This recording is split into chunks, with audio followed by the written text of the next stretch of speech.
Life doesn't end. Life completes. Hello everyone. Welcome to today's episode.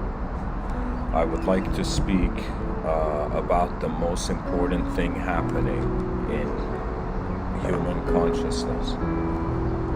And that is the event of life.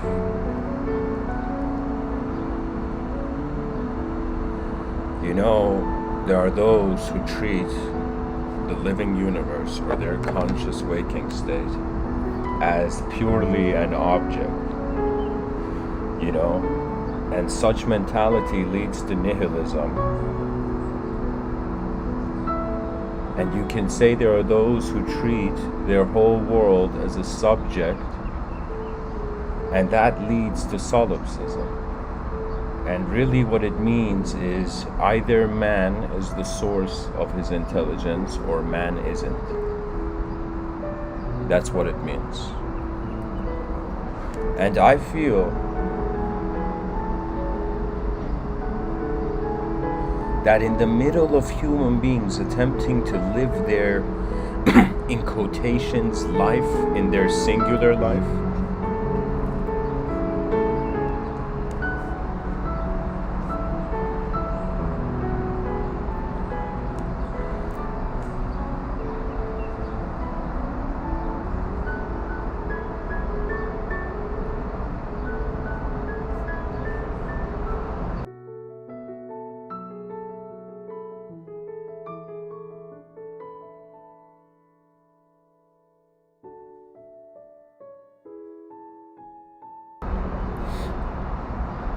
what we perceive as a singular life can be perceived to be multidimensional.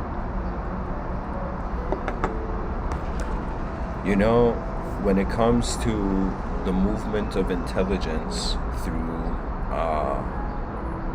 manifestation, not only through evolution has an object become a subject to itself,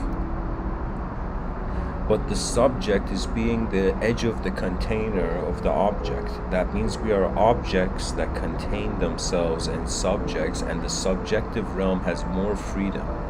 And the only reason we can speak about free will is because there is something more than the world moving our body,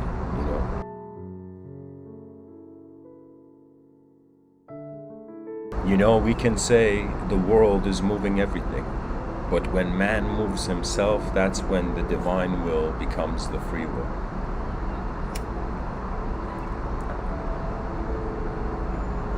An example, I have thought of a scenario.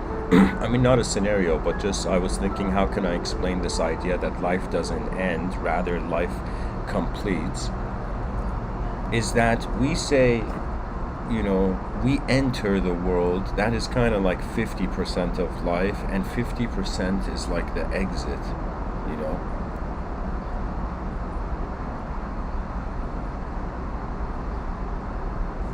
If we perceive it as a sort of, let's say there's a soccer player in a soccer game, or a footballer in a football game.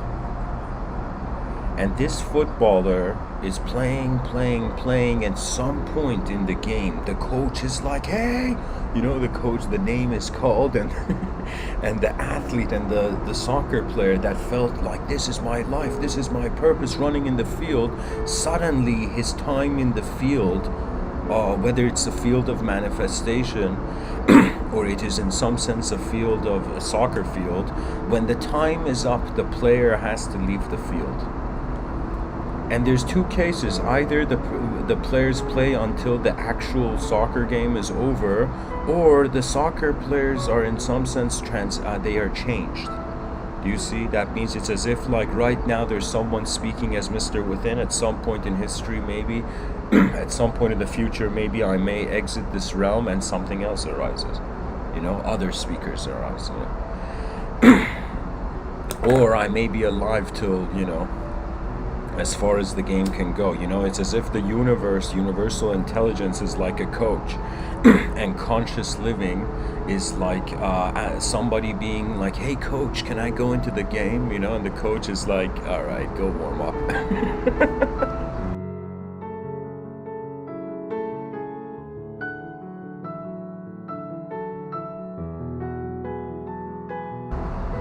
So when the player in the elemental realm has to exit, you can say, sure, that soccer player is being exchanged, substituted for another soccer player, right? But that soccer player who's being substituted, he has completed his purpose in the manifestation. You see, it's kind of like when we are born, it's like we start writing a sentence, and the mind till the end of its life is like writing its story, making sure it gets the words all correct, the lettering, the spacing, everything. People are trying. If life was a sentence, everybody's trying to write the best sentence they can.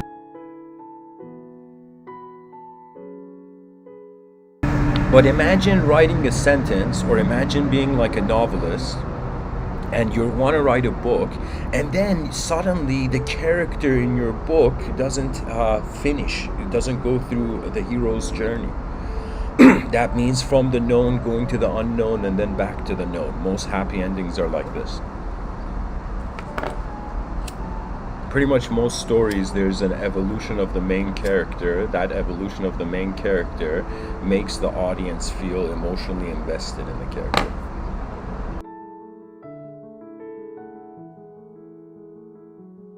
So if life was an essay that we're writing and in the middle of, or a book we're writing in the middle of, until we finish write the last chapter, it is not complete. And of course there is this case that there's a man by the name of, I believe it was Shunryu Suzuki, or it could have been another Zen master, But this person had a very incredible advice, and he said that in life is like this, when it's like you spend your whole life to build a boat, you get on the boat, you go midway into the waters, unknown waters, and at some point the boat sinks, right? Some Zen master with his brutal honesty was kind of explaining, reality this way to his disciples, that you build something, you create something, you want what you have created to continue, and then at some point, reality, like sands of time, falls between your fingertips. So there is something in life, I'll tell you, it's like we may sometimes not know when our completion is, but the world knows. That means I know personally that whatever happens in this life, that when I get close to the moment where it's like an exit, where you see the referees are calling like the substitute of the player, substitution of the player, or in some sense the game has ended, and in some sense the players are shaking hands.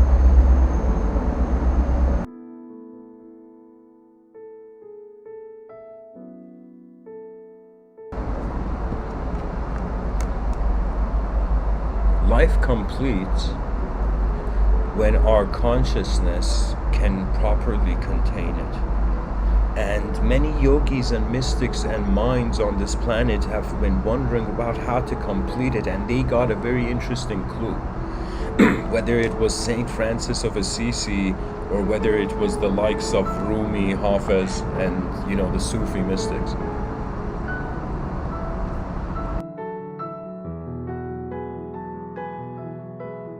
And the idea was that only way life can be complete is if you are not an incomplete self.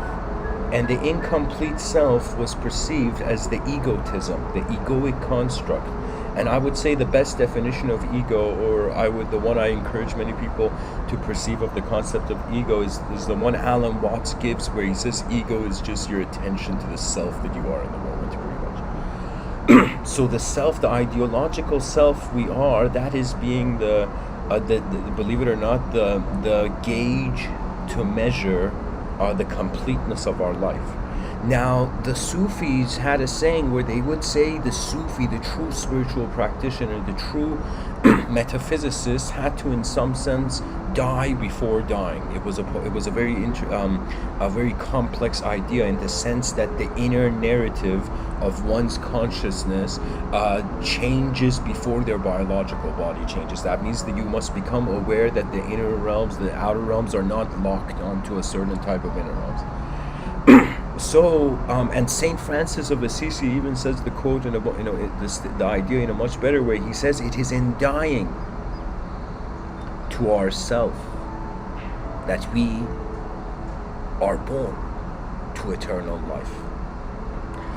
And honestly, I'll be honest, I'm not like I wasn't raised Christian, but in looking at Christianity and just seeing the concept of the baptism, to me it felt like the baptism was not just an outer realm objective act, but was in some sense an initiation into a state where through the faith of the person, they were kind of like born again as the presence of their consciousness rather than the personality of it.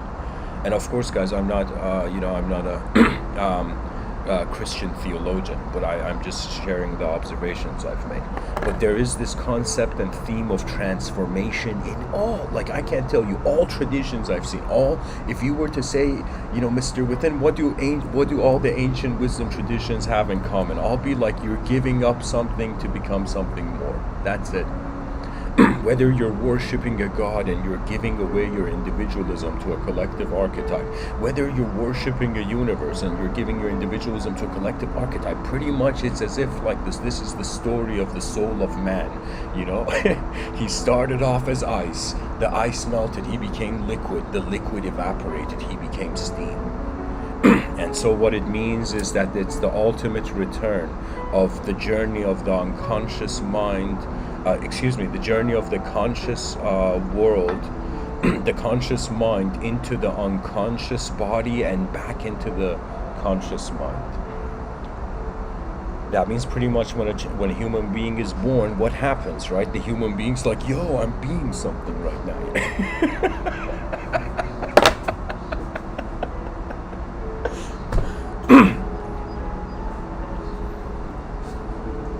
They ask the person, like, how did you get enlightened? And the person's like, yeah, man, so I just noticed light is being my whole existence, and my existence is in the middle of nowhere. So that means my mind is choosing what light has to mean,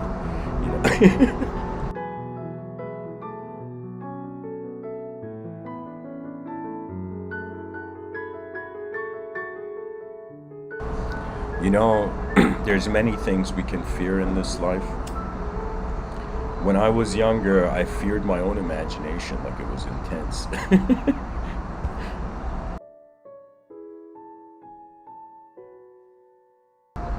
There's this epic story about Elon Musk where when he was young, he was afraid of he was afraid of the darkness, and then he looks up in the encyclopedia that darkness is just the absence of light.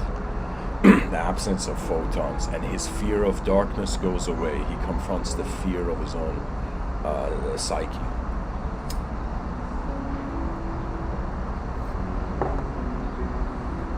In this talk, guys, there's been moments where I give these talks, and because it's going into the cyberspace, and in cyberspace anybody can hear it, there has been moments where I've thought, what if like somebody in the hospital at the end of their life is like hearing this talk, And if they were hearing this talk, what would be the significance? What would be the point of life completing rather than just ending? Because an end, the concept of an ending is peaceful, strangely, because it's like there's no more content. It's like when the film ends, it ends. The characters, we are no longer with the imagery of the character, right? So the concept of an end can strangely have from not common, but from an uncommon way of perception, a strange philosophical solace, S-O-L-A-C-E, solace in it. And I would say, but the completion of life is really if the internal intent, pretty much your inner realms. So let's say there are desires of the outer realms and there's desires of the inner realms. Okay, and if the desires of your inner realms, there are major ones. If the major ones of major desires don't express, it's like, even though we have this notion the soul is timeless, but its work with time needs to be coordinated.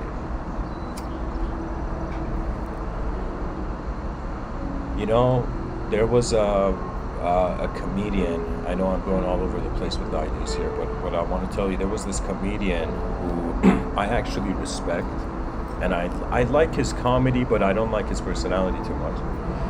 But I like this comedian. His comedy's genius.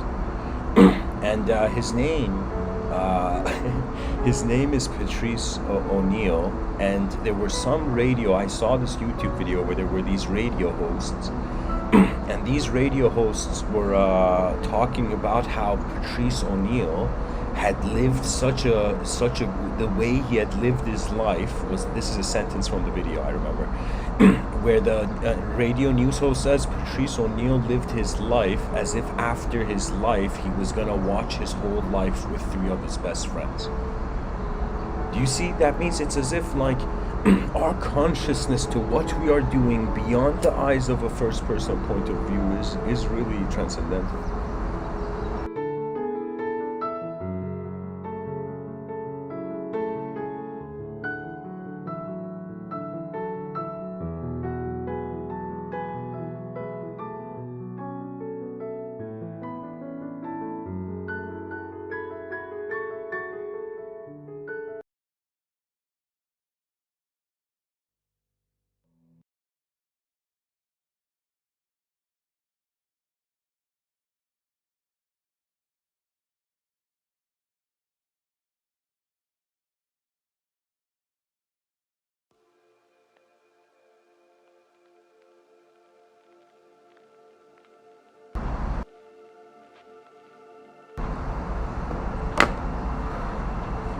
If we say a completed system, a system that goes into completion, we say it has a life cycle.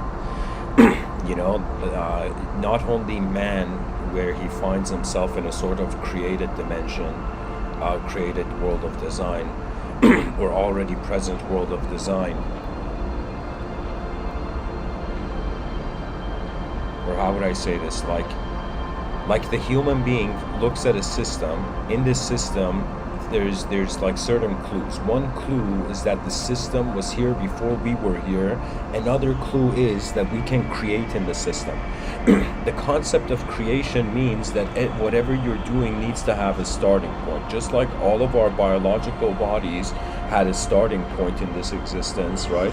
The start of something means the energy is going a certain direction. And what this means is that regardless of how multidimensionally you perceive life, if you take the pilot analogy, the pilot has to land the plane. That means this idea that human beings are in planes of existence, it is valid, but it is not correct in the sense that every consciousness is piloting their plane of existence as much as they feel the world is piloting them. If one becomes a materialist, the outer realms is the immediate governance of the psyche, right? If the person becomes an immaterialist, the inner realms are the governor of the psyche.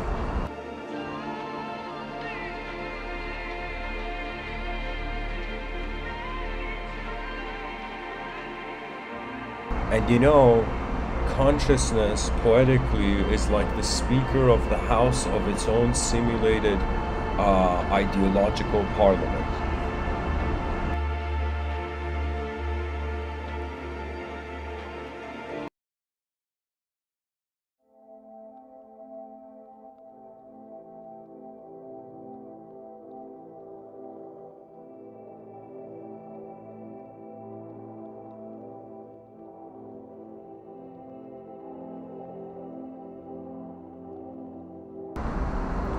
Many things, their completion can only be acknowledged by their ending. An artist draws a picture until the last art paint is on the painting or on the canvas. It's like until the artist stops the creative action, there is no completion. And seldom is this said, but at the end of creativity, we find masterpiece to be a post-disconnect state. What that means is like, let me tell you, it's kind of hilarious. Just like a chef maybe puts food in the oven, puts bread in the oven, and then takes the bread out and the bread is complete. It's as if our creative spirit in this manner, in this plane of existence, how we live is like the cake. And the moment we are, in some sense, our attention is moving beyond how we move the world, how we set the world into a motion or momentum.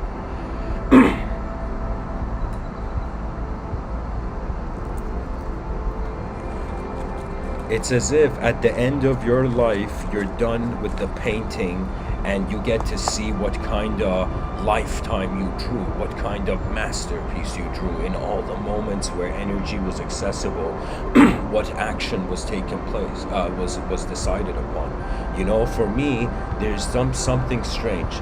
The human being, the human animal, or our species has a privilege that no other species has. It's through the sophistication of language use, and not just language acquisition, language attribution. What that means is we looked at something and we gave it an attribute, and that attribute became linked with the object subjectively, and it became the object in our inner realms.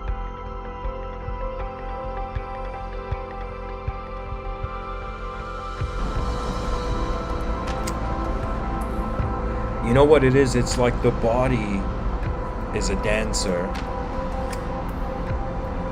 The mind is like an painter, you know, like a sculptor or like a designer.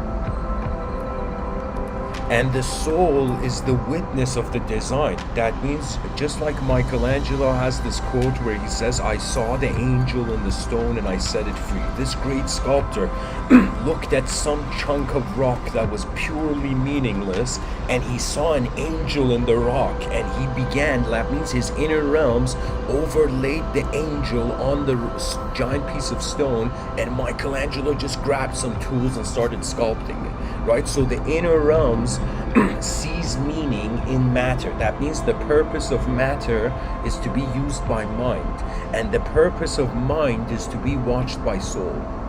And the purpose of soul is that the world is too big to be governed alone.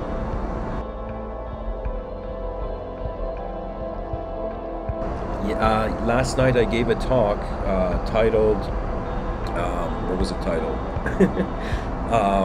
Titled "The Intellect Can Suffer If There's No Faith in Others." Something after I finished that talk where I was like, I should have probably said more about, was that the reason the intellect suffers is because it doesn't have faith in the world where the world is its power source. That means sometimes those who this is something, sometimes I envy, sometimes I think I'm being I'm moving past my own emotions too quickly sometimes in the space-time continuum I feel. But something I envy of those who actually can listen to their emotions. You see, there's a difference between having emotions and being conscious of them, and a difference of like being emotional but it's unconscious. That means the person has too much of an ego to even truly see what is going on in their own system of being.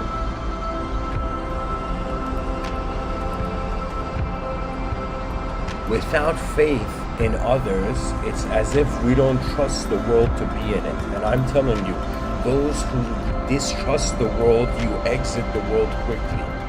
But if you trust the world, you stay here, right? And if you trust yourself, that's another way of saying you're trusting a part of the natural universe.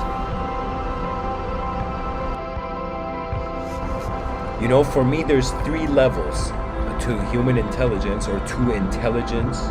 Okay, 3 levels, and in these 3 levels, one of the levels only dies. Only one of the it's like 3 simulations are running at the same time. Imagine like 3 films projected onto the same wall from 3 different projectors. Okay, one of the projectors turns off. The other 2 projectors stay on. That means if life was 3-dimensional, death is one of those dimensions becoming inactive. Just like we close our eyes and like the visual sensory perception, 1/5 of our sensory reception of the moment is blocked when we close our eyes. When we open our eyes, it is immediately accessible. So when we close our eyes, it doesn't mean the dimension goes anywhere, right? Just because people die, it doesn't mean the world dies. The world keeps on going and people keep on being born and whatnot, right? It's as if we exit, our workspace. It's as if saying like somebody who goes to work and then they come home. When they were at work, they were in a different environment, in a different universe of behaviorism, right? In different environments, a person's personality is not just their free will, it is how their free will responds to the stimulus in the environment. We can't ignore the fact that this creature receives information and reacts to its own information. And for a majority of life, it has been unconsciously reacting. And now we need to change an unconscious reaction into a conscious engagement. You know, and whatever archetype that gets us there, great. You want to call yourself a meditator to be conscious, sure. You want to call yourself to an intellectual to be conscious, whatever gets you there. But the whole idea is that eventually one will come to a realization upon the recognition that language is hollow, that one has to be a pilot. What that means is these three dimensions, guys, is a dimension of beginnings, a dimension of maintenance, I would say Vishnu's abode, and a dimension of complete ending. What that means is life has three beautiful angles of three types of beauty. You look at a moment where there's nothing and something new enters the moment, and the person's like, it's so beautiful. I never thought, modernity will, stand up again. The person has a tear in their eye.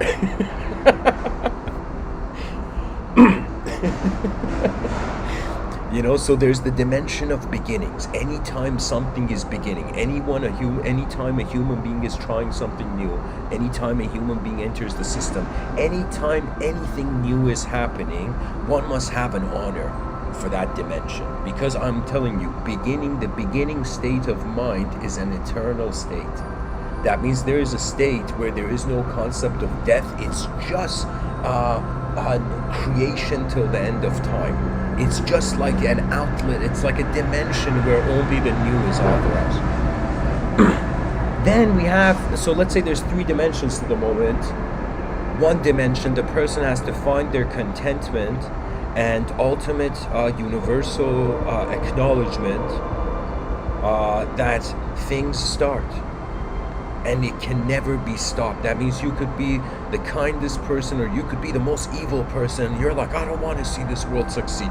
You will be incapable of stopping nature from bringing forth new design. It's like nature is the greatest designer ever, right? And it is so powerful in its design generation, right? That when we look at the complexity of our biological body, when we look at the nature around us, when we look at the cosmological system we're in, right? Our relationship with like a giant gas cloud, that's, bursting, that's like emanating light. Do you see what I mean? It's all really too sophisticated. Nature's creativity is master level. It's as if nature is the master, and human beings till the end of time are disciples of the creative dimensions of nature. Now, let's say so there's a dimension of beginnings. Then there's a dimension of after something is created, what happens then? Right? It doesn't matter if you're creating art, if you're generating sound, whatever you're doing. It's like after something has created, it's another way of saying the airplane has lifted up. Now the purpose of the airplane is not to create anymore, it's to maintain its creation. And then it reaches a certain point where after the airplane is done, the only purpose of the airplane when it's getting close to its destination is to descend. And so what that means is we are like an attributeless mind piloting a body which gives us access to infinite attributes in regards to how free will chooses to walk in you.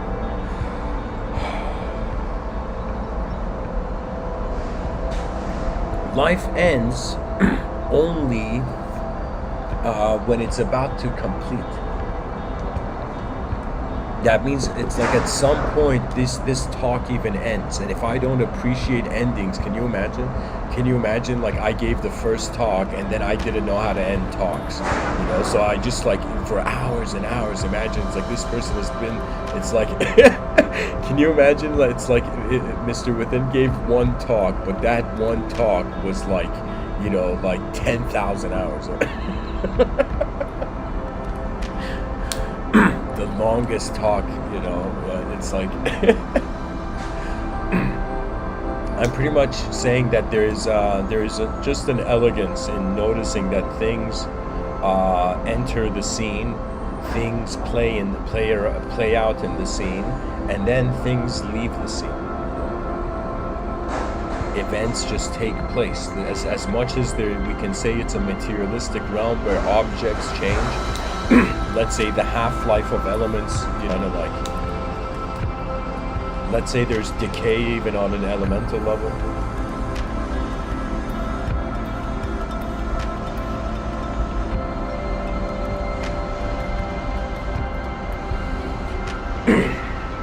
I don't know. I just know that life, to me for now, feels really like a painting. And it's a painting that's a symbiosis. That means the world is drawing most of it, and we're just, helping the world hold the brush in a certain way. Right? So we are a tiny percentage. We're like an ant on an anthill, wondering how we can help the firemen who want to save a burning world. You know what I mean? So there's definitely way greater things in life that make a person be very embracive of the unknown rather than to be limited by it, And the whole thing is when a human being, let's say in their life they descend and they go towards death, I see my own grandparents and they're very old, but I can see like their minds and psychology when I go to meet them. And it's as if their psychology, it's as if their body's life is still like the body's still on its journey to the end of the mountain, let's say back towards the top of the mountain and then going back down the mountain. If life was a sort of bell curve, I can see that their physical existence is weakened. I can see that their psychological existence is on its retaliating on its last stand level, where it's as if it's a natural thing that when a person gets old, they keep repeating their victories to themselves. Like every time I see my grandfather, he repeats a time of his life where he was victorious. And you know what it means? It means that there's a fear of death, so the person is trying to be their memories, and not that there's a right or wrong to this, but really somebody once said growing old and looking back at your life is like living twice. And there's a saying too, they say not everybody has the privilege of growing old, especially with this neochemical society we have going on.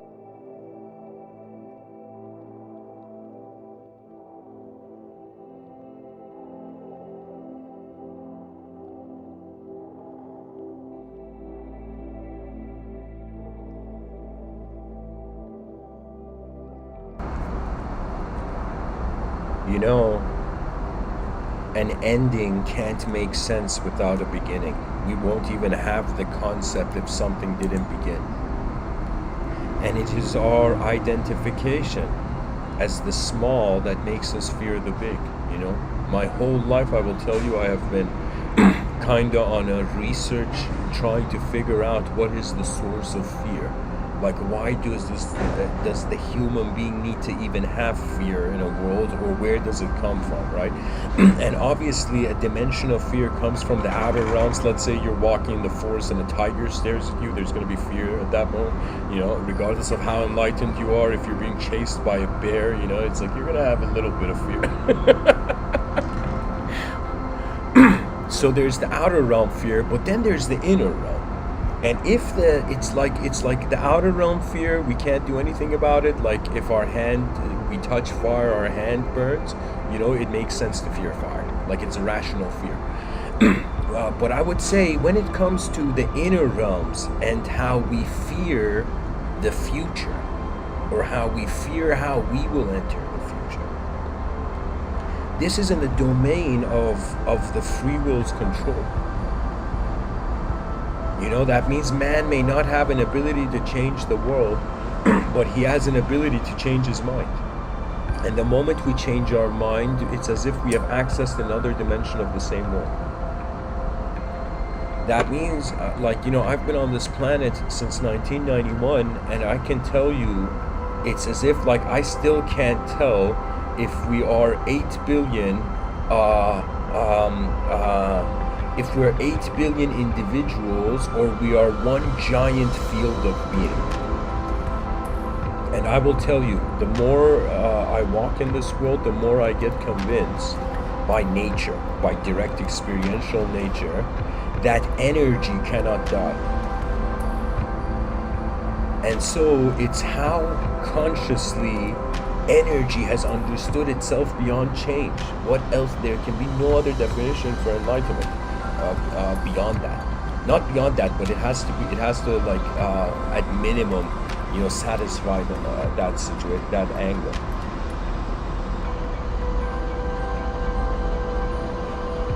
In the subtitle, I've written efforts of the consciously existent.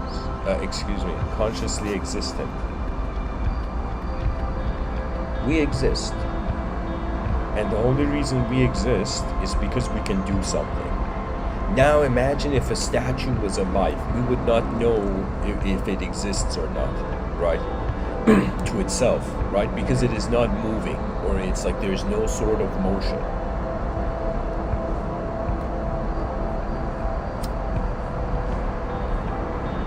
Our existence is animation based.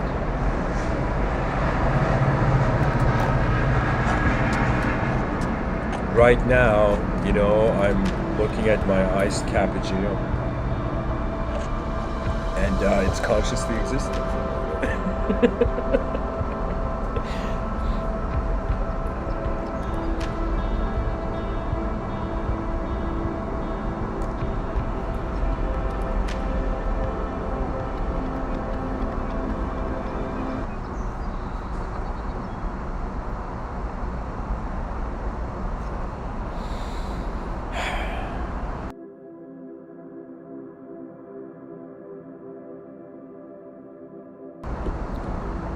Anyways, guys, back to the notion of the 3 dimensions. Let me take it there.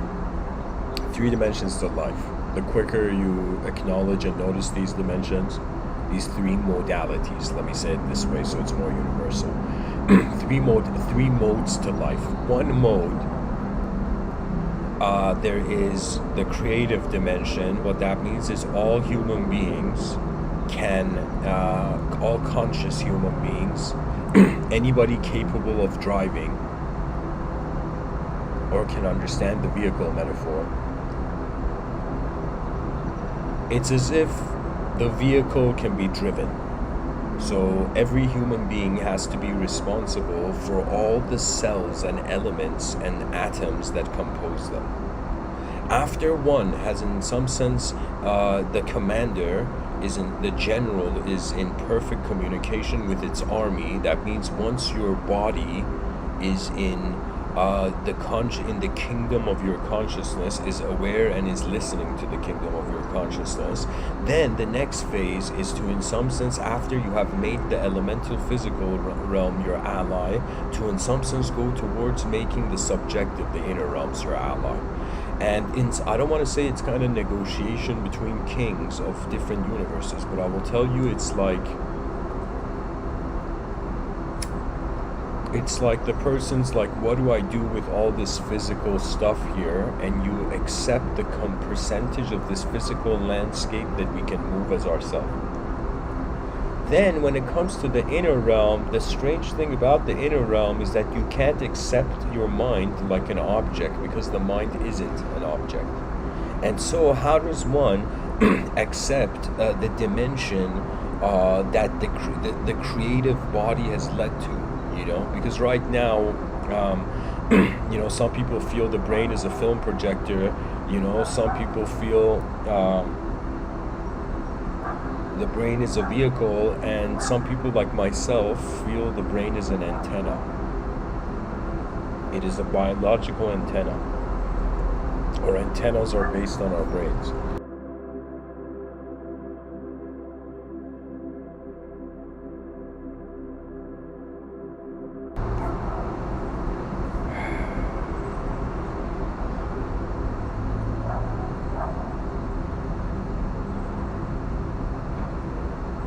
Poetically, inspired out of my own inner realms, I can tell you, you just look at the physical world and you're like, I see you, physical universe. And then you realize the physical universe can't see you. That means an atom doesn't have a mind. But when a complex combination of atoms do, though. And of course, some philosophers may be like, Mr. Within, how about pantheism? I'll be like, sure. Pantheism is saying like, it's saying the same thing as religion. When religion says God is everywhere, the pantheism is another way of saying the universe is intelligent. Completely, though. That means pantheists believe atoms have minds.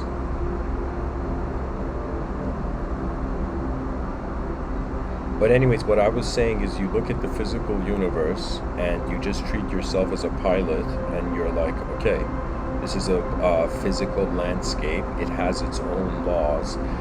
It has its own dimensions of function. There's 8 billion human beings on the planet, each inputting their own, let's say, unique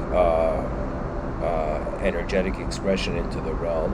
So what that means is it's like being a human in 2021 in the outer realms means being the pilot of the periodic table as a believe it or not linguistic illusion.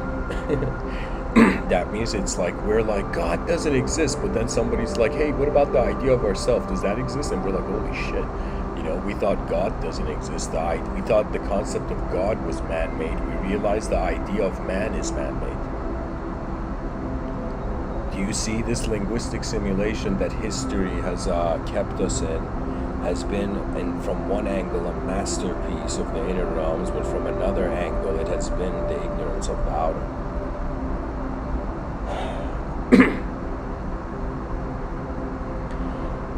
You accept the outer realms for whatever they are. That means it's like, forget about accepting people and not judging people. You just want to accept the periodic table. You're like, okay, all those people who I think they are my friends, all those people who I feel they are my enemies or whatever. Let's say that person's mind has walked this way. The person would be like, they're all the periodic table. Holy shit. So in some sense, a human being having an enemy is like atoms kind of disliking each other. You know what I mean? It's the elemental realm in ignorance, right? And to me, it's like we're all just opportunities of life, That means I don't know how violence has endured so long. It's honestly baffling to me. Because a violent dimension is destructive by nature. It's as if a violent person is asking, the angel of death to come sooner. It's as if the violence has not understood the value of intelligence. Because if it had, it wouldn't take a violent approach. Because in violence, you're limited. Violence is like a singular outcome. It's so easy to manipulate a violent person. How many movies do we see, like The Godfather or whatever? It's like it's so easy to manipulate angry, violent people. Why? Because they want only one thing. They haven't understood the multidimensional elegance of recognizing we have moved into the era where an animal doesn't have to be an animal anymore. That's a miracle. We're living inside a miracle and people are still fighting. It's like ridiculous.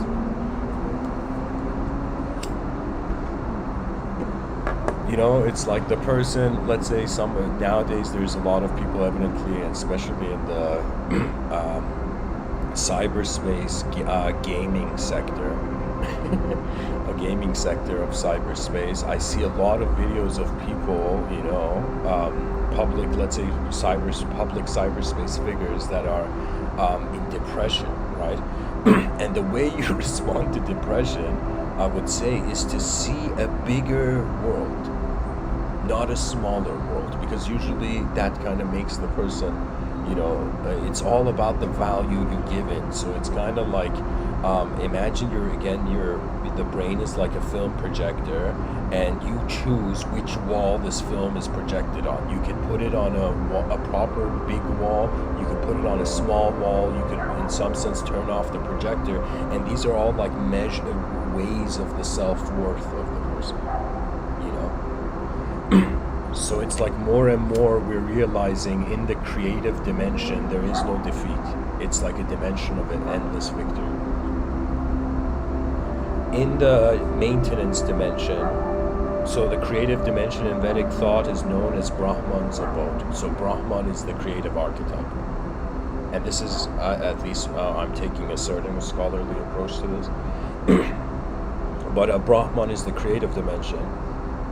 Vishnu is the maintenance dimension, the endurance dimension. And then there is, what do you call it? Shiva, the final dimension of the exit, right? And if a human being can in some sense become an ally of these three dimensions become their ally, by just being here, they are untouched by change, because those three dimensions are the face of change.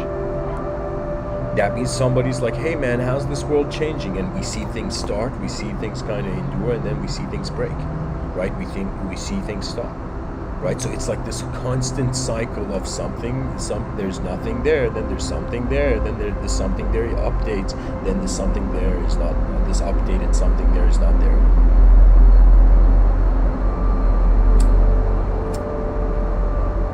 Because, guys, there's a quote by Salvador Dali. He says, do not seek perfection, you'll never reach it. And what he means is that if you are an artist, you can till the end of time add more levels of detail to your artwork. But at some point, you're like, okay, it's done. I'm done drawing this. You know what I mean? You throw the pen down.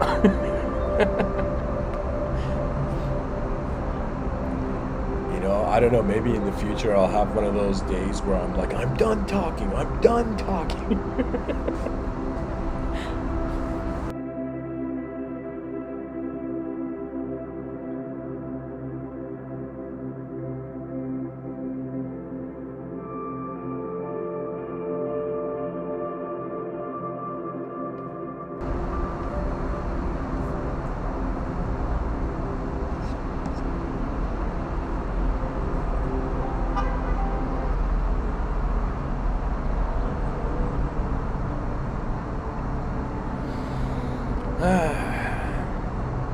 Humanity, a lighthouse in the dark waters of the cosmos.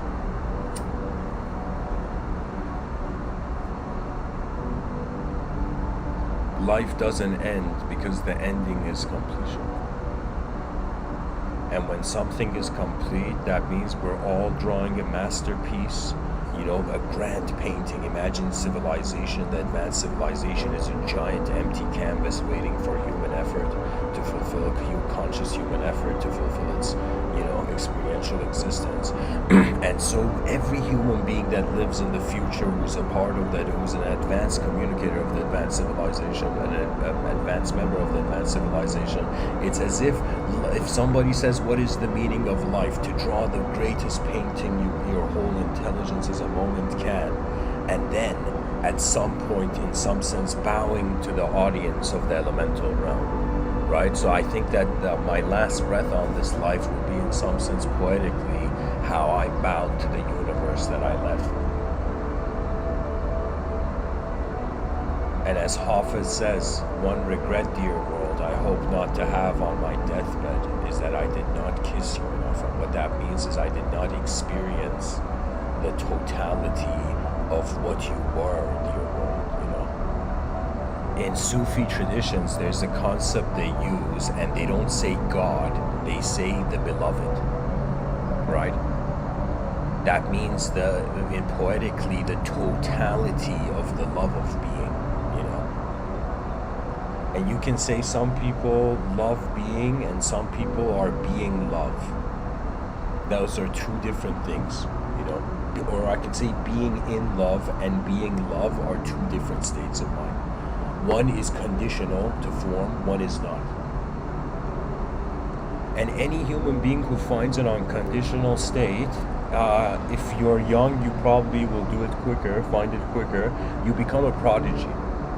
And a prodigy means you have perceived the furthest, you have gone beyond the furthest contributions of the age, right? So right now, to me, there is like, if I was to explain the educational system again to human beings of an advanced civilization, what the educational system would be, it would be like there would be no more teachers and students, right? There would just be pilots, right? Or in some sense just this effort, just this force, kind of like a battlefield scenario where mankind is facing these giant problems have attacked humanity, and one of these problems is like world hunger, like a giant, running, like, Attack on Titan style. One other giant is like the lack of clean water. The other giant is misallocation of resources. Another giant is the ignorance of the of inner realm Hunger Games. Do you know what I mean? And so it's as if so many giants are attacking the human species. And honestly, when I give these talks, it's like life does have an intensity where I try to cope, but I don't think I ever can.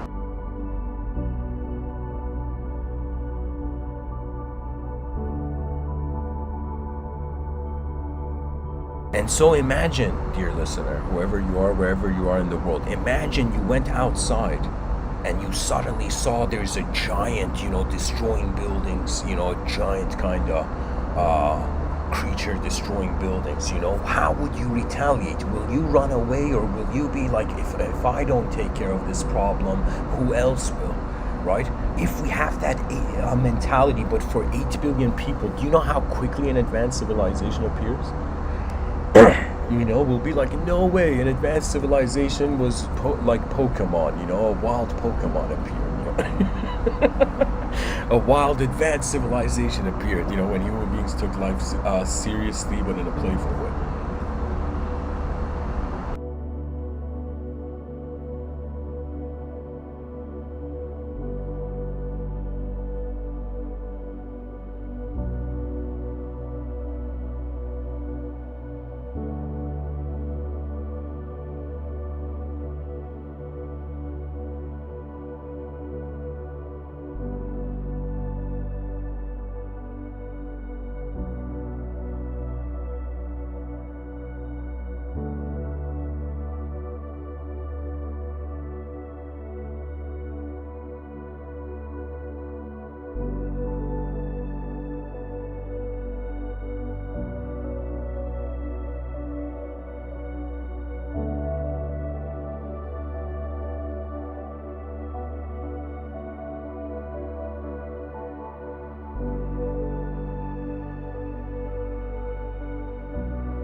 Sorry guys, this was on mute for a couple minutes, Anyways, what else can I say? Like Mario, we're jumping on every sand that falls from the hourglass.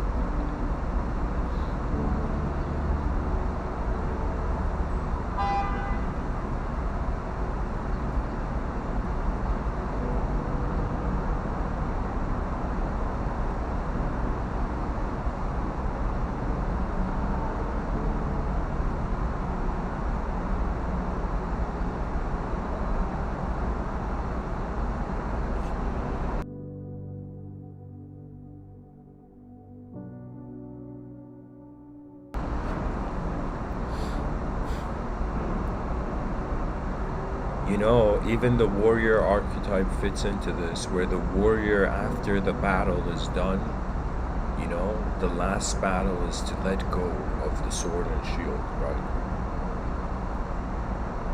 And there's no greater retaliation to entrance into or being pushed into the unknown other than consciousness. That means there are some people who get pushed in this life, and there's some people who, when they get pushed, they figure out who is pushing them. Or what force is pushing them. I would say this is even same with the theoretical physicist. The theoretical physicist is like, what force in nature is like pushing me right now? What force in nature is pushing me to write this, next level essay,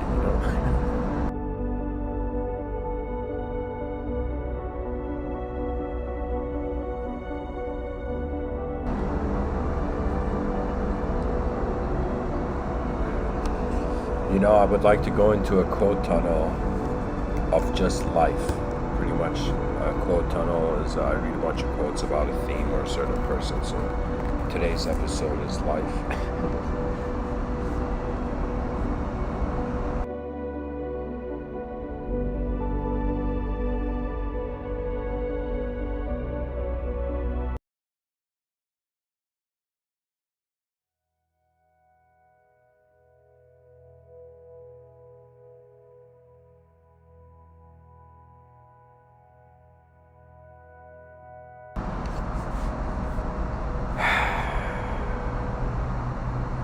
Marie Curie says, "Nothing in life is to be feared, it is only to be understood.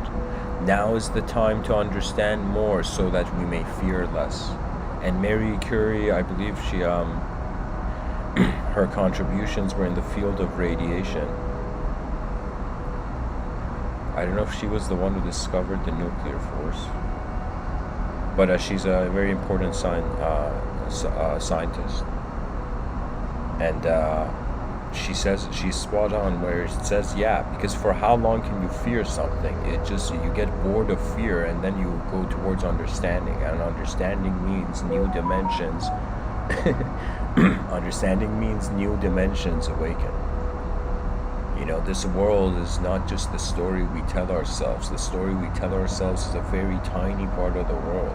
The world is a giant question mark, and our reaction to it is, we gotta straighten this out, and it becomes an exclamation point, right? That means all that is left for humanity to do is wondrously march into the void, because the future awaits. Friedrich Nietzsche says, "He who has a why to live can bear almost anyhow." The Buddha says, "Do not dwell in the past. Do not dream of the future. Concentrate the mind in the present, on the present moment." Cesar Pavese says, "We do not remember days, we remember moments." John Lennon says, "Life is what happens while you are busy making other plans." Eminem says, "The truth is you don't know what is going to happen tomorrow. Life is a crazy ride and nothing is guaranteed." But our mind gives us an ability to project, overlay on the outer realms possibility of some sort of functionalism. Bob Marley says, "Open your eyes, look within.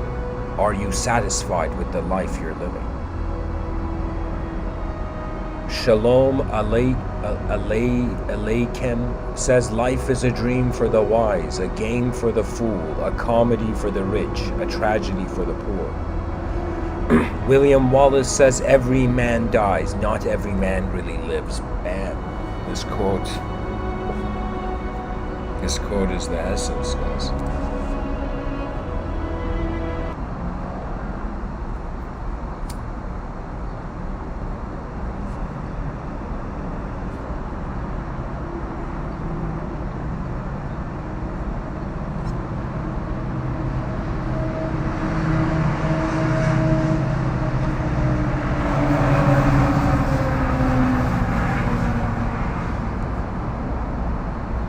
That's the aim of life, guys. William Wallace, this quote was so incredible. That's it.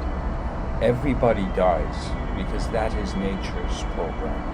And we are automatically, by identifying with the biological body, part of nature's program. But if we respect nature and we realize we are like a child in the garden of existence, and what that means is we are here running among the flowers, among the intelligence of I would say poetically, the divine spectre. And so the idea is that if 8 billion human beings are like travelers entering a manifest reality in a 3D space-time continuum, and if the human being doesn't attempt its greatest opportunity or greatest possibility, then it's like saying life has not been lived. Because at some point, whatever life one is living or whatever simulation of reality they find themselves in, they gotta commit. It's like the pilot has to choose a destination and pilot the moment,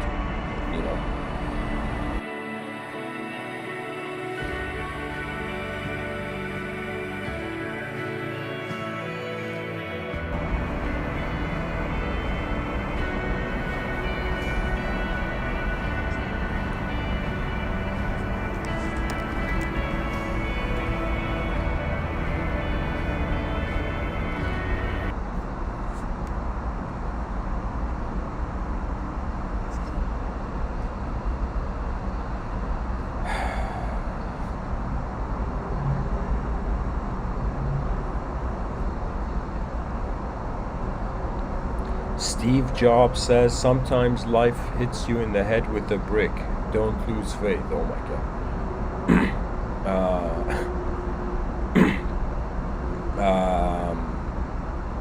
Harvey Fierstein says, never be bullied into silence. Never allow yourself to be made a victim. Accept no one's definition of your life. Define yourself. Exactly. That's what I mean by piloting. That means at some point you trust the axis you have put for the world, not the world has put for you. And this means you explore the dimensions of freedom. So many people obsess over freedom. Yeah, we gotta be free, but let's say you were. How would you use that freedom? And we are seeing that in the modern world, right? With the freedom that we claim we have, we are actually not forgetting that there is a world here trying to live, right? That means it's like above all personal agendas. Like this is why the fascist dictator psychology never made sense, because there is so much more than one's eyes here, That means it's like at the end of the life, it's like the person's eyes bow and they're like, okay, I came into this, I piloted into the space-time continuum, into a plane of existence, I occupied my territory, and then now has come the final hour where the king puts down the crown, and then there never was a king, That is the sort of Mahasamadhi of, I would say, existential world. You realize that your inner realms, as Sri Ramana Maharshi so profoundly says, there will come a time where everything you have learned will be forgotten, and that means is that you exit whatever way you have held the world, and the real way the world is held becomes real. That means whoever is running towards the truth, be careful. You are becoming that truth. And the extreme angle of anything, the absolutist mode of anything is very intense, it's very harsh. It's like anyone who tries to do something absolutely like anyone. Like, let's say how many evil people in history were like, I'm gonna dominate the world now, you know. So like they had this whole intent. And what happens when it is so extreme and absolutist? Any system, ideological system, that does not care for the vitality of the living eyes and other ideological systems, it breaks, right? That means it's in World War II, it was like the Allied forces against, you know, the madness of Germany at the time.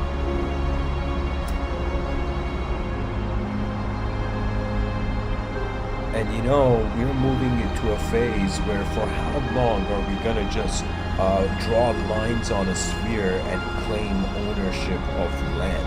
You know, it's like some people make fun of primitive tribes where they would put paint on their face, right? But I'll tell you, we're putting paint on the face of the earth, and we're fighting with it, like same as like primitive tribes.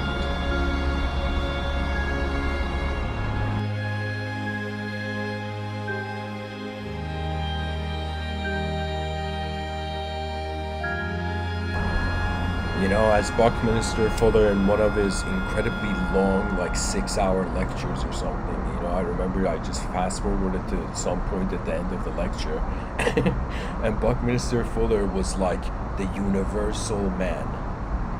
Excuse me, not the universal man, the universe man. Just take that in, the universe man, you know? I'm not saying this like a hipster, like the universe man. I'm saying it like the universal archetype of the human being, fully grounded in society. That means it's as if before extraterrestrials land on Earth, they landed in the inner realms of people, and the imagination has already in some sense encapsulated itself with the potential context of the simulation of the realm. It's as if the person's like, is my thinking my own? And then you realize the light of the sun doesn't belong to your information, conscious information, you know. The sun is not us, right? It's as if the person's like, am I seeing a world, or am I being a brain that is happening, right? So those are two different ways of understanding sight.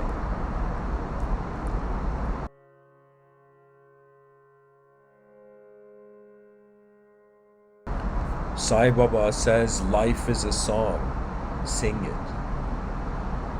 Life is a game, play it. Life is a challenge, meet it.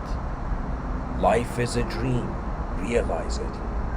Life is a sacrifice, offer it. Life is love, enjoy it. And guys, when he says life is a sacrifice, offer it, let me tell you what he means. He means the opportunities we have while we are active in our perceptive, energetic state. It's as if like, what can you do at the end of your life as a human being? You're like, I just want to see this whole system succeed.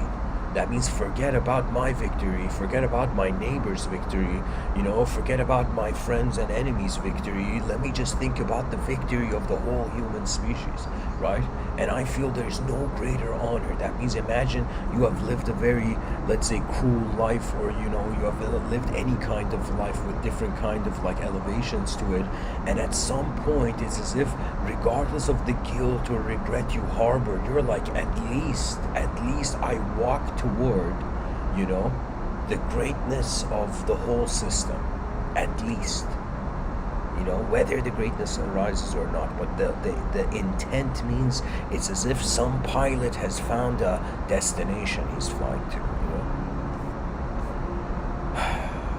you know.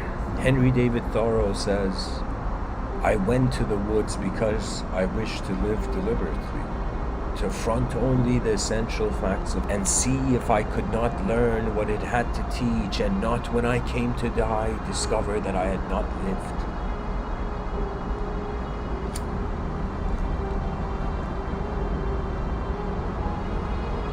Robert Barnes says the purpose of life is a life of purpose. That means because we are alive, we have the privilege of goal setting, or we have the privilege of, you know, seeing our own side. Ernest Holmes says life is a mirror and will reflect back to the thinker when he thinks into it. Charles Darwin says a man who dares to waste 1 hour of time has not discovered the value of life. Rebecca West says life ought to be a struggle of desire toward adventures whose nobility will fertilize the soul. Yeah, because I mean, we all care about, like, we all want the software of our computers to update, but how many people are allowing their inner knobs to update? The software of the biology to update.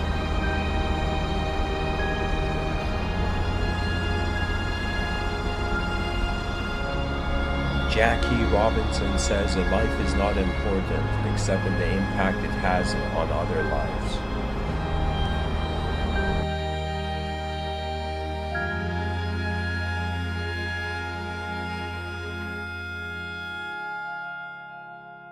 Inventors intuitively understand this.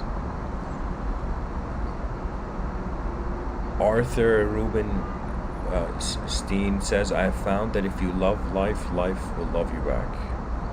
George Washington Carver says, how far you go in life depends on your being tender with the young, compassionate with the aged, sympathetic with the striving, and tolerant of the weak and strong.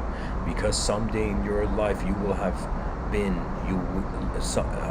because someday in your life you will have been all of these. Guys, this quote from George Washington Carver, I hope to see the day where all politicians are tattooing it on their arm. Let's say a washable tattoo, but they tattoo it on their arm.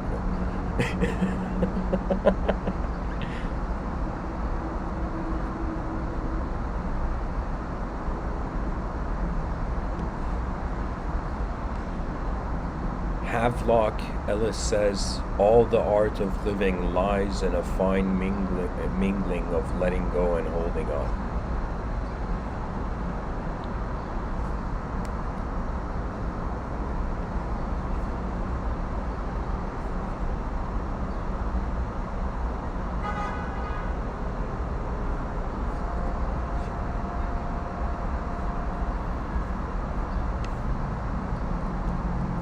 William J. Clinton says, if you live long enough, you'll make mistakes, but if you learn from them, you'll be a better person.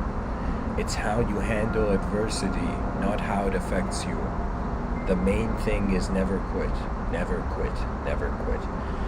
And when he says never quit, that means if the airplane is in mid-flight, don't quit on piloting it, right? That means on an airplane, let's say something happens to the pilot, immediately the stewards, the advanced communicators of the earth, begin to find somebody who can pilot, right?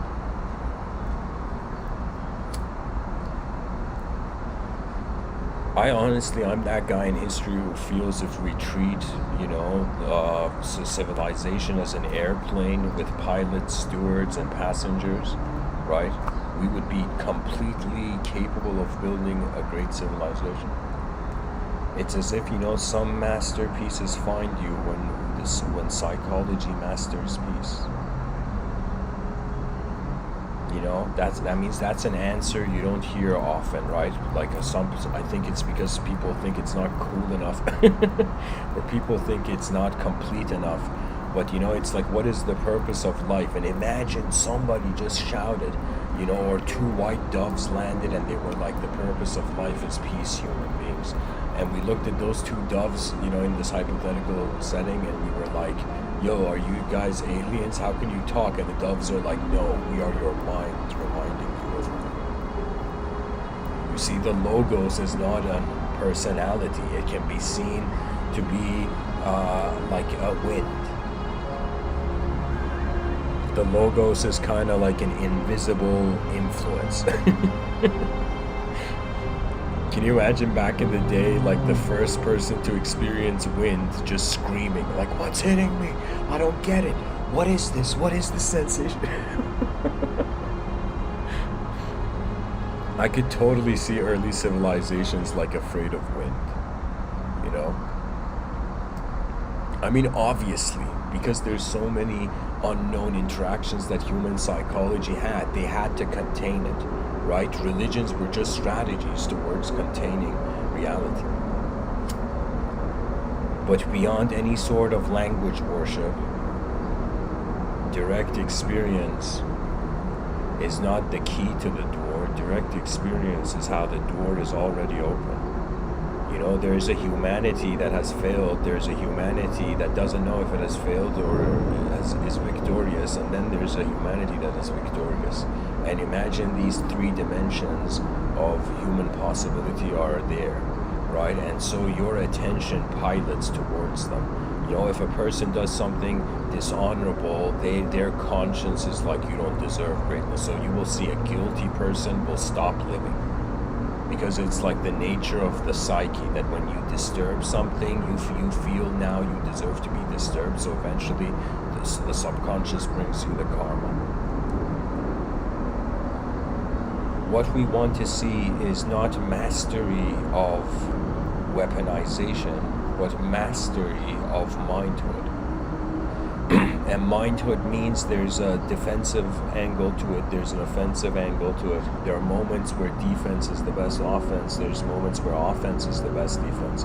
There's moments where the only way let's say the psychology of the explorer in the space-time continuum can pursue is if it brings a question. You know, some people feel, like, let me tell you, there are some things are like questions and some things are like answers. Or I should say, like, some ideological systems, they're inspired by a question, and some ideological systems are inspired by an answer. In the religious ideological system, religion is inspired by an answer, and that answer is treated as revelation. So religious people, like, if in the future an alien landed and just like gave somebody a notebook, it would be equivalent of uniqueness went through the religious analogy, right? Something of unknown, they called divine proportions happened, revelation occurred, you know. It was, you can say, religious, the prophets were the early antennas of human civilization.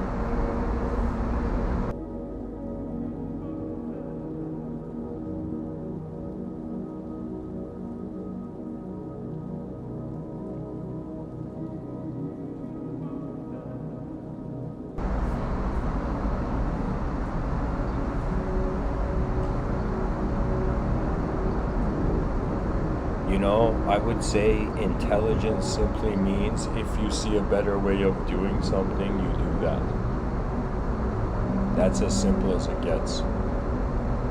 I think every street smart person in a marketplace is following that value. Back to the code tunnel, guys. Scott Hamilton says the only disability in life is a bad attitude. Albert Camus says you will never be happy if you continue to search for what what happiness consists of. You will never live if you're looking for the meaning of life.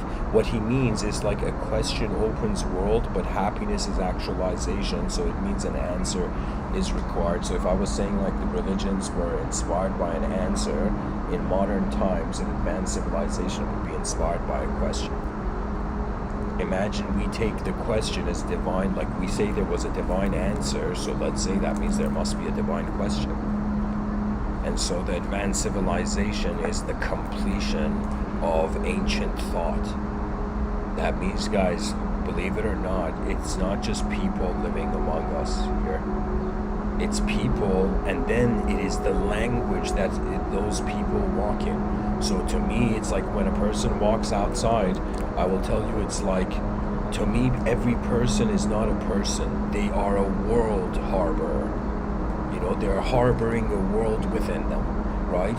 And when we don't know the capability of the intelligence of other human beings, that means their inner realms are hidden, right? Everybody's inner realms are hidden. Me giving this podcast, I'm sharing my inner realms. But if I didn't give this podcast, these thoughts would happen, but they would happen in the inner, potentially.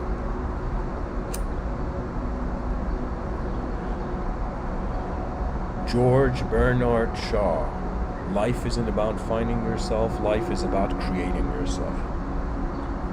And it's the same thing when it comes to just global relationship advice. You can't find a great relationship, but you can create one. That means you can add sincere dimensions of just effort towards a destiny, towards some sort of advancement.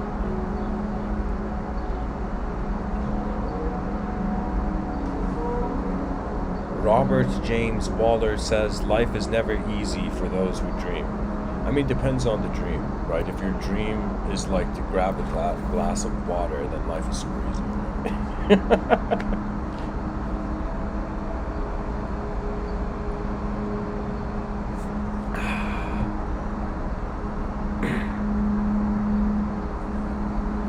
John Henry Newman, growth is the only evidence of life. Boris Pasternak, surprise is the greatest gift which life can grant us. Edmund Burke says nobody made a greater mistake than he who did nothing because he could do only a little. Mark Twain says good friends, good books, and a sleepy conscience. This is the ideal life. That means decency. Soren Kierkegaard means life is not a problem to be solved, but a reality to be experienced. There you go. There you go. Kierkegaard saving philosophers from stressful internal exploration at times. Guys, this quote tunnel is literally like, do you believe it? There's this much wisdom on one webpage,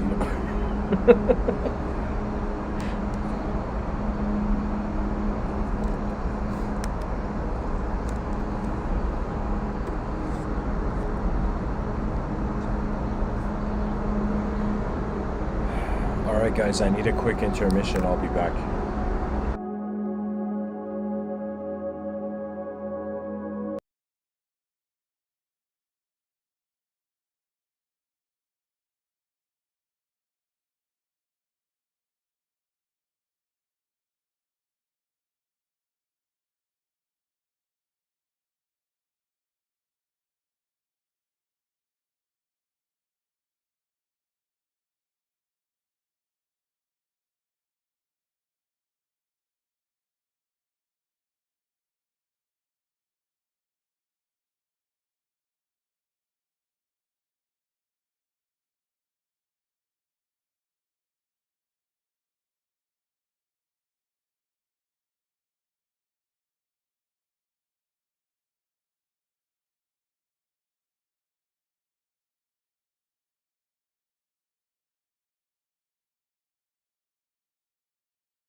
Marcus Aurelius says very little is needed to make a happy life.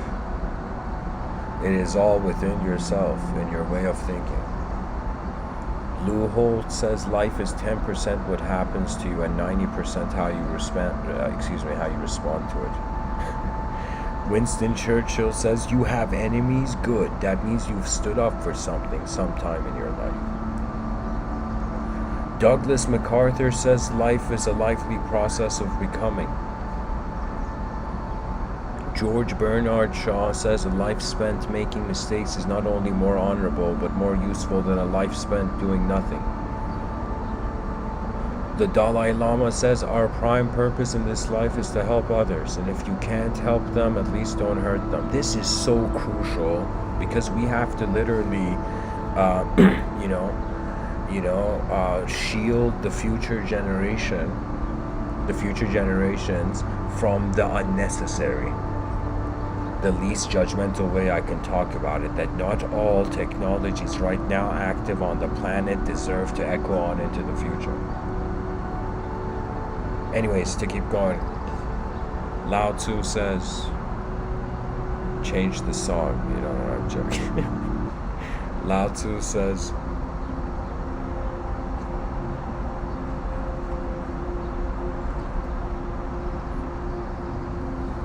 Life is a series of natural and spontaneous changes. Don't resist them. That only creates sorrow. Let reality be reality. Let things flow naturally forward in whatever way they like. And that's the challenge, guys, of the advanced communicator. That the inner realms must abide by the laws of nature before communicating. And if you are a person who are running away from your conscience, I will tell you, you're avoiding your natural nature. Because our actions in this life program our character. If a person does too much messed up stuff, they have too much messed up memories, and the whole psyche's like, what do I do with these memories you created for me? Do you know what I mean? So the memory, in some sense, the conscience is just like how, like consciousness, like a radar scan, is going in the inner realms, and because a person did something, let's say did a misdeed or something, that archetype is now formulated. So it's like it's like the most important thing to teach children is that what kind of memories are you creating for yourself as you go on into the future, right? Pretty much it's like what kind of past do you want your future self to have, not just what kind of future, who we are now wants. Rose Kennedy says life isn't a matter of milestones, but of moments. William Hazlitt says the art of life is to know how to enjoy a little and to endure very much.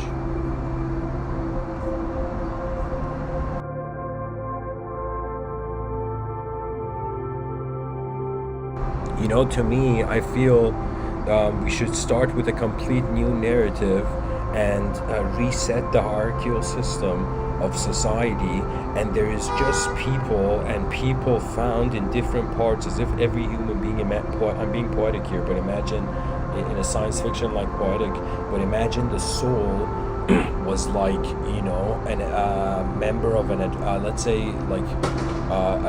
say poetically, like a spaceship.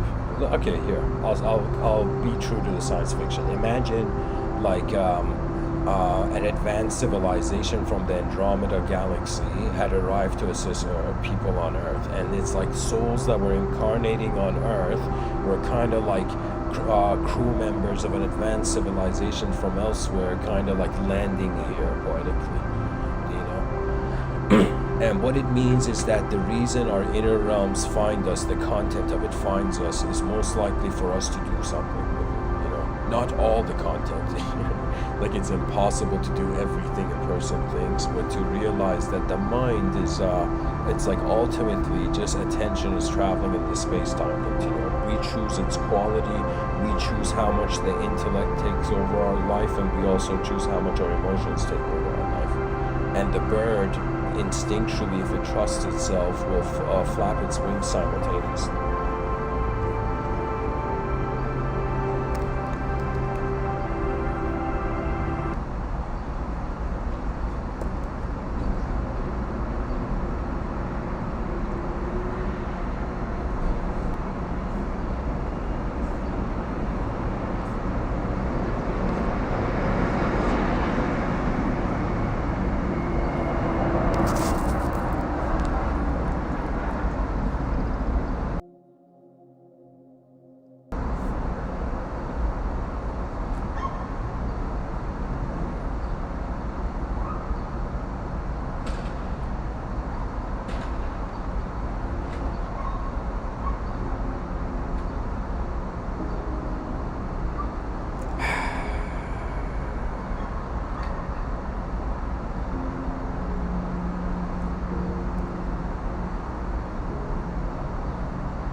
I will say that the future is how we move today.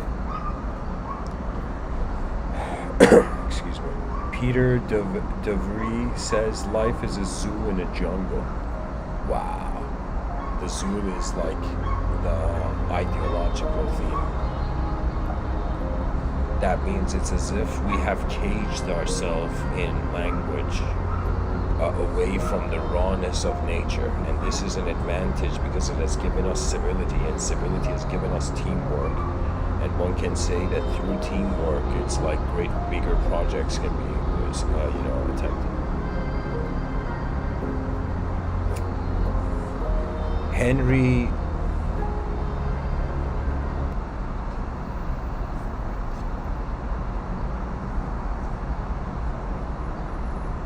Henry Wadsworth Longfellow says, "Into each life some rain must fall." Bertrand Russell says, "The good life is one inspired by love and guided by knowledge." Pierre Teilhard de Chardin says, "The most satisfying thing in life is to have been able to give a large part of oneself to others." Ralph Waldo Emerson says, "All life is an experiment. The more experiments you make, the better." Henry David Thoreau says, "The price of anything is the amount of life you exchange for it." William James says, "The greatest use of a life is to spend it on something that will outlast it." The Dalai Lama says, "The purpose of our lives is to be happy." And it was in that moment where all college students and universities were like, "Yeah, fuck yeah." Confucius says, "Life is really simple, but we insist on making it complicated." Marcus Tullius Cicero says, "While there's life, there's hope." James M. Barrie says, "Life is a long lesson in humility." Mark Twain says, "Don't go around saying the world owes you a living. The world owes you nothing. It was here first." Corita Kent says, "Life is a succession of moments. To live each one is to succeed." Martin Luther King Jr. says, "Life's most persistent and urgent question is, what are you doing for others?" Right, because if you think about from all angles, after you are done with yourself as a human intelligence, you will care for others. After you have experienced the dimensions of your own selfhood, the other or the visible other and the invisible other becomes interesting to you, and love is like the route towards the visible other, and to the invisible other it is also that, but I would say it's more like being conscious of living geometry. Will Smith says, "Throughout life, people will make you mad, disrespect you, and treat you bad. Let God deal with the things they do, because hate in your heart will consume you too." This is so true. That anytime a person hates something, it's as if they've stopped evolving. Anytime the person lingers too long, when there's better ways the moment can be piloted, it's like in a certain way you linger too long, it's like change is the greatest guru. They ask the person, "Who's your teacher?" And the person's like, "Buddy, it's a changing world. All of it is my teacher. What do you want to say?" Morio Shiba says, "Life is growth. If we stop growing technically and spiritually, we are as good as dead." Elon Musk says, "Life is too short for long-term grudges." Johann Wolfgang von Goethe says, "All theory, dear friend, is gray, but the golden tree of life springs evergreen." That means nature's truth surpasses whatever sort of theoretical attempt or attack humanity can throw at the void. Albert Einstein says, only a life lived for others is a life worthwhile." Yeah, because it's like you feel it's like it's way more honorable to have think of it this way. Think of there's so many top psychologies on the planet right now. These top psychologies are each being kings to themselves. So the powerful people on the planet, they all think they're a king. Right now, it's as if, what kind of kingdom does the king want to have? And the kingdom is the sign of what there is beyond the symbolism of power. So that means there's some people who they just want the symbol of power, but they don't understand. It is really when you actually care, like so many esoteric societies feel that this concept of a sort of surrendering something to this higher power. I will tell you, the higher power is the human species. The whole thing. That means all metaphysics should just be piloted back to the humanism, and the care for the human experience as it journeys through the space-time continuum, as if we are pilots, that are touring, this part of the cosmos. William Feather says, one way to get the most out of life is to look upon it as an adventure. Elizabeth Kubler-Ross says, it's only when we truly know and understand that we have a limited time on Earth and that we have no way of knowing when our time is up, we will then begin to live each day to the fullest, as if it was the only one we had.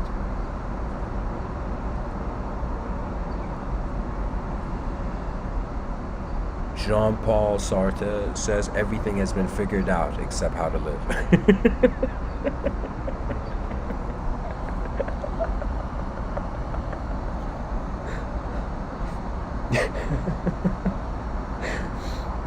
Oh man, I gotta post this on my Facebook, guys. This quote is one of those ones that I need to memorize.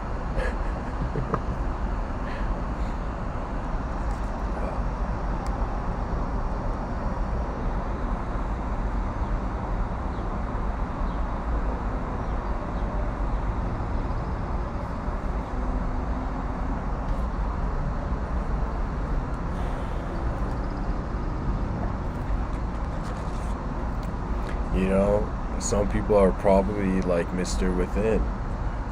Life doesn't end and life completes. I agree with you, but does this podcast end?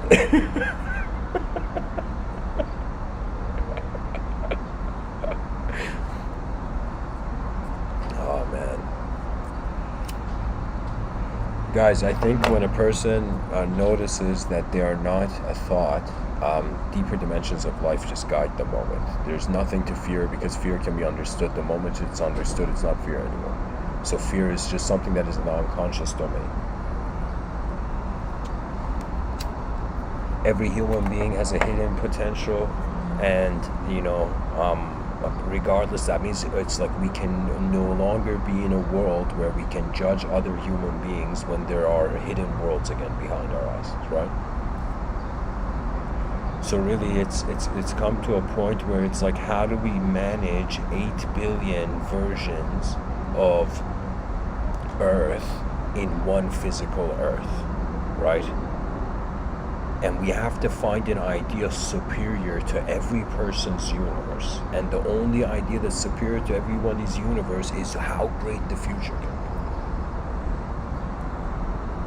That means after a person talks about the past, after they talk about the present, they're left to only talk about the future. When a person is done talking about the future, then the realm of speech ends.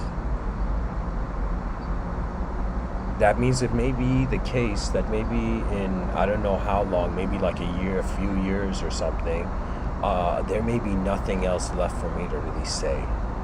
What I mean by that is that because really life there is this infinite geometry to it, so literally till the end of time, it's literally unexplored territory where you could just put a spotlight on and it's like, a new way of looking at something. So exploration is endless. At some point there needs to be, a grounding into a strategy.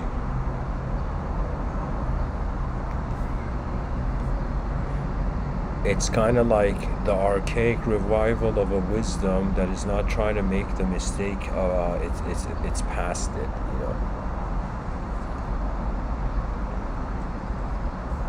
Anyways, let me finish this quote tunnel. Wayne Dyer says, doing what you love is the cornerstone of having abundance in your life. Eleanor Roosevelt says, if life were predictable, it would cease to be life and be without flavor. Mahatma Gandhi says there's more to life than increasing its speed. Oscar Wilde says life imitates art far more than art imitates life. Euripides says the greatest pleasure of life is love. Emily Dickinson says find ecstasy in life. The mere sense of living is joy enough.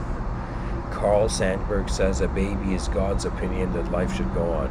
Holy sh- Ralph Waldo Emerson says life is a succession of lessons which must be lived to be understood. All is riddle, and the key to a riddle is another riddle. You know, and the Riddler from Batman's like, that's right. Sorry guys, I'm animating what I'm saying too much. Stephen Hawking says life would be tragic if it weren't funny. All right. Henry David Thoreau says our truest life is when we are in dreams awake. Oh, yeah. I would say to the yogi, the true life was when the being realized they were not a sensory-based creature only. Like, do you know how intense that realization is? Right? Like, I'm casually talking about it, but to me it was an incredibly shocking moment to realize that the language that I have identified to be a character in a story is not the ultimate, is like a mirage in a desert of another reality.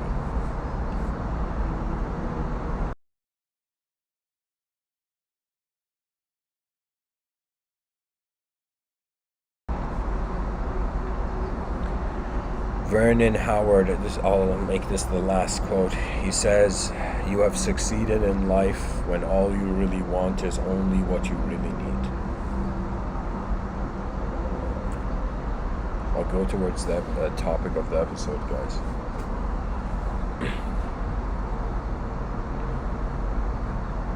Our eyes open in a changing system. All puzzles begin from here. We find contentment with the dimensions of time.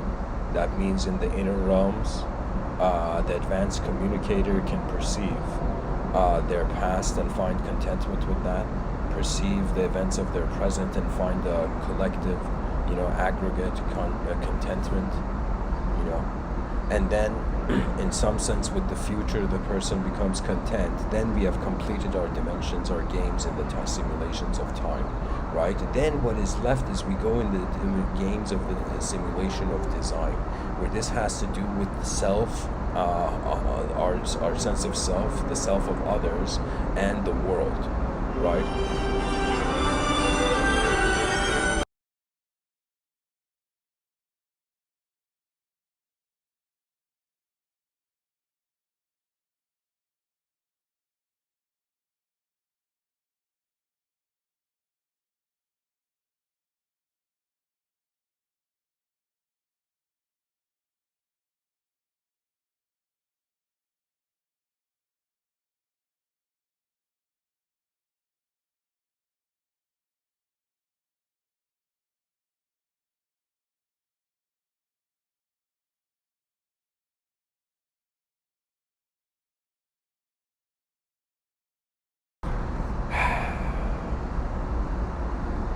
Excuse me.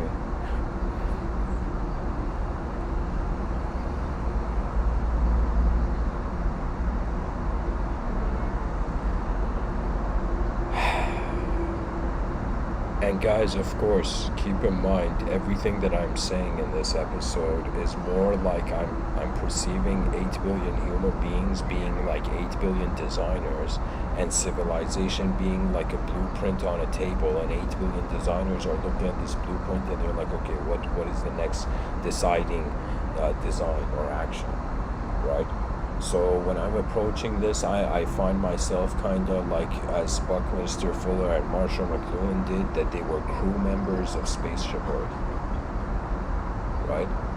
And we, who are the ones alive now, are literally the ones who hold the pen in kind of helping our civilization just be ushered into the next great era,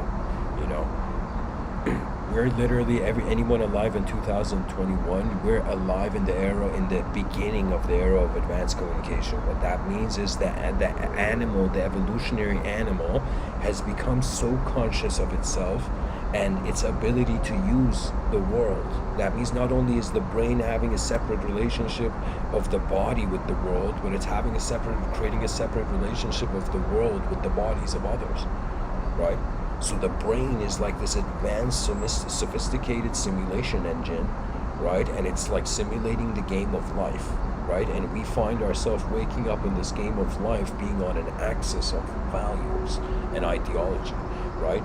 Now, what is the more advanced way of living is to realize in the era of advanced communication, this animal for the first time is being more inspired by its mental faculty than by its is being inspired by its psychological faculty more than its physiological faculty. Right? That means we're pretty much animals who are like, we don't feel like animals anymore, and we stood up and wore clothes and built vehicles. You know what I mean? Like, that is not animal-like. You know, if all the other animal species on the planet could talk, they'd be like, yo, what's happening to the ape? You know? It's like, what's up with that species? You know? It's just evolving in an incredibly ridiculous way compared to the other species, you know? And the strangest thing, the biggest clue I got is we are one of the only efficient species that has fingers.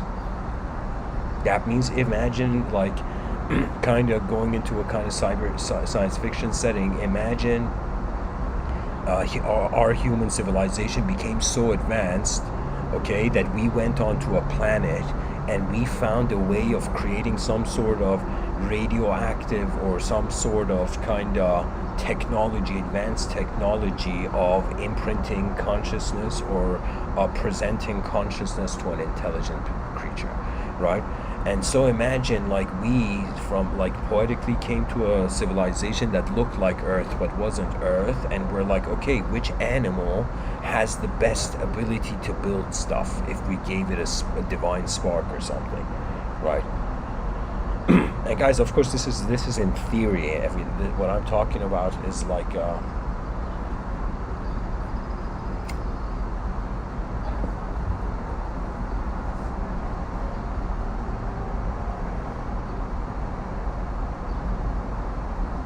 it is a potential of reality.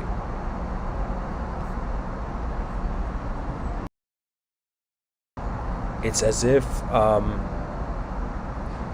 the way we as a creature became aware of ourselves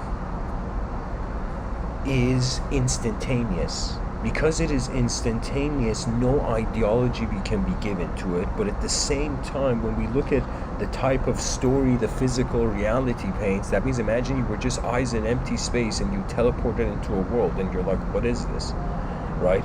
And so it would be from like an attributeless state of just pure energetic existential intention observation. It's like you're just watching your world, and you see that it has color, you see it has geometry, you see it has dimensions in regards to depth being three-dimensional. You see that all of this three-dimensional reality with color and geometry, you know, and space, it is in some sense all in a changing film, right? So it's as if it's just changing, but it's changing so slow that to us we feel nothing is changing. Like, even buildings. Right now I'm seeing, like, you know, the apartment next door from my balcony, and what I see in that apartment, do you see? It's like the pressure of the whole atomic structure. That means the building has a weight, and the weight of everything in the building is landing on its foundation, you know, is strengthened by its foundation. So it's as if there is pressure on everything. Gravity is acting on everything. You know, it's like until we create anti-gravity technology on Earth, like I hopefully, like, you know, I'm trying to inspire billionaires to kind of invest and do this, and I'll even be the spokesperson for this technology. But the moment we make anti-gravity rooms where the person at the end of the day can just come home and jump in the middle of the air, imagine in their living room, and it's anti-gravity, they just take a nap mid-air in their living room. Can you imagine the best bed, you know, the least sort of pressure on the body when one sleeps? Because I'll tell you guys, the pillow is medieval technology. You know, anti-gravity technology is going to replace beds. You know? We're just going to be hovering in the air in the future. Like, we don't need chairs anymore. We don't even need tables anymore. You know?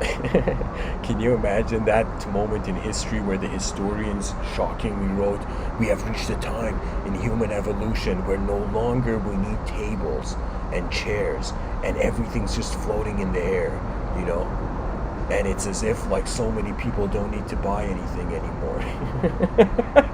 It's like the bed industry went obsolete, you know, the chair industry, the table.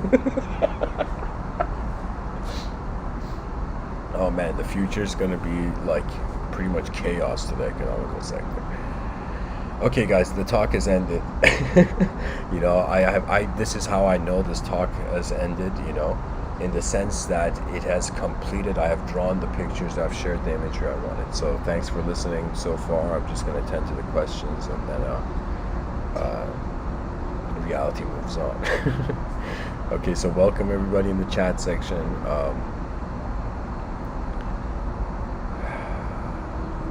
Okay, let's see what questions there are. Lorna says, will man ever really change? I mean, he's changing all the time. Even if we don't decide anything, life goes on and we change because we're just a growing evolutionary animal. You know, have we advanced at all in the heart, not technologically? Has our kindness ever evolved forward? I feel that okay, so you bring up a very interesting point, Lorna. Some philosophers argue that man is good by nature. Like, I'm that philosopher who's seeing beyond duality when I speak. But I would say most philosophers say, is man good by nature, or is he a messed up wild animal, right? Like the ancient Greeks had a saying to make gentle, oh my God, what was the quote? To tame the savageness of man and make gentle the life of this world, right? So the ancient Greeks didn't treat the evolutionary animal as an animal; they treated it as a spirit endowed from the gods, you know. Which is hilarious. That means being a materialist in 2021, it's like all the metaphysical civilizations, systems that civilizations had in the back are laughing. It's like these guys haven't even noticed they're more than objects yet. You know what I mean? Oh man. So I would say man is kind by nature. You know why? Because for there to be something is way cooler than for there to be nothing.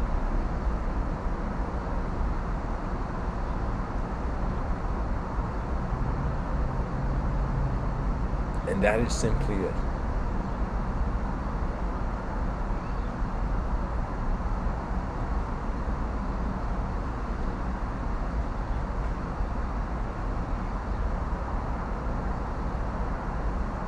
We pursue existential novelty. We want to exist because there's more to see, more to experience. But eventually we have to just be content. You know, it's like when a person is hungry, they don't eat endlessly, right? You know, so when a person is alive, we go towards what we need, but if our need is in a collective context, it becomes a win-win scenario. And I think man is kind. You know why? Because we've seen kindness. If there was no kindness on the earth, I'd be like, okay, we're not a kind animal. But because there is, because you see in nature, like animals, mammals specifically, I mean, mammals are different. Cold-blooded reptiles, they kind of eat their children. You know, but mammals, they, you know, nature is crazy, guys. Mammals, they protect their children, right? We see a lioness protecting her cubs, right?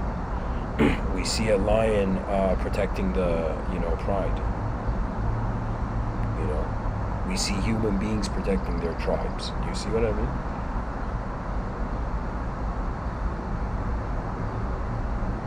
And the roar of the lion is the art of living. As if reality is not being put into an absolutist ideological box.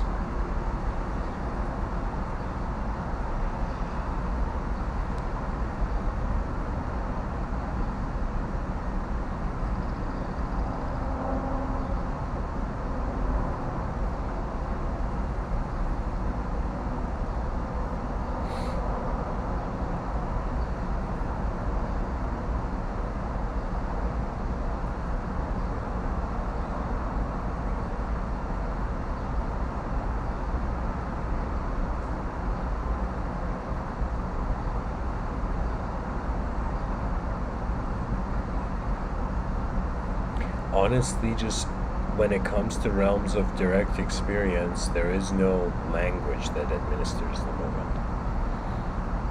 Anyways, let's go to the next question. Justin says, isn't it wise to find balance between both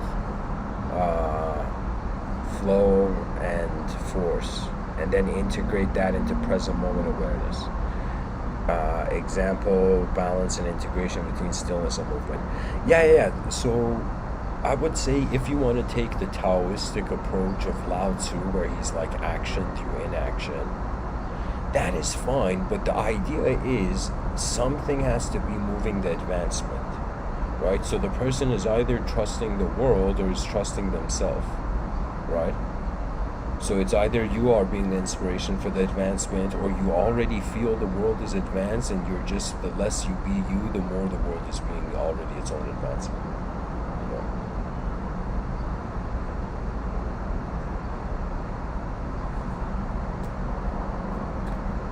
So I would say it depends on your worldview. If you think the future is already victorious, then there's no victory to be had.